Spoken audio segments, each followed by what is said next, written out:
The statistics are that the church in the Western world grows less than 1% every year. We're not reaching anybody.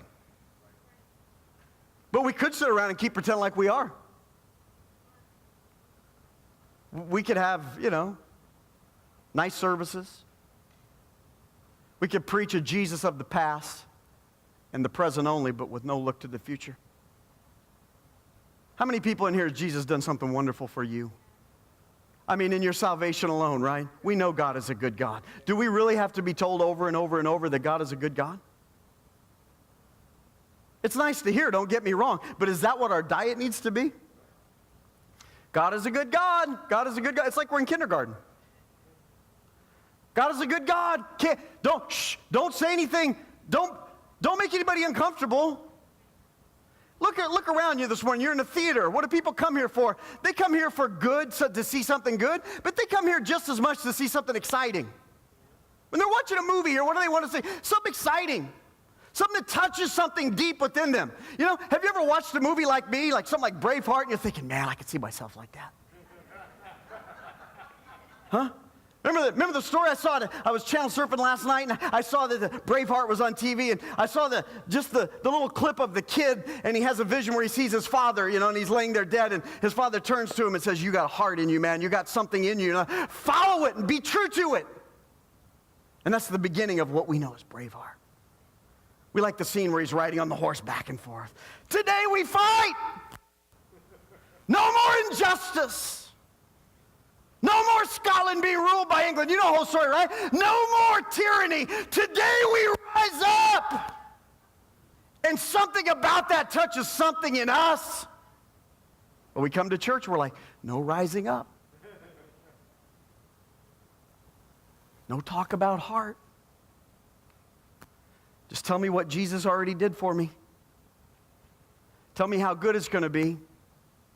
Let me live in a passive, centrally hyped, technological culture.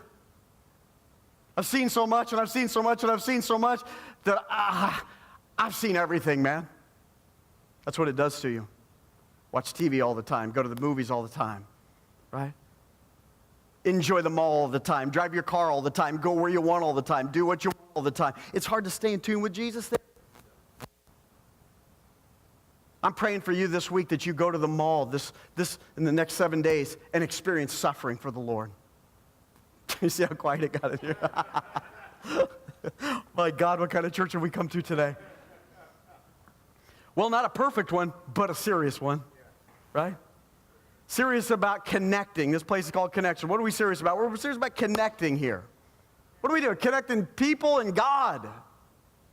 What are we doing? Connecting people and people. Connecting people with the Bible. Connecting people with the Holy Spirit. Come on, we want to even do more than that. We want to connect people with the community. Connect God out into this community. Plug God into Newtown. Plug God into Southbury. When people go to these towns, they can't get away from God because you're out there. Anything could happen. They might run into you at the diner. They might run into you at Starbucks. Anything's possible. We want to connect churches to churches. We're an apostolic church. That's why we preach like this. We don't want to just have one church. We want to have a church that multiplies. We want to have a church that's connected on many levels.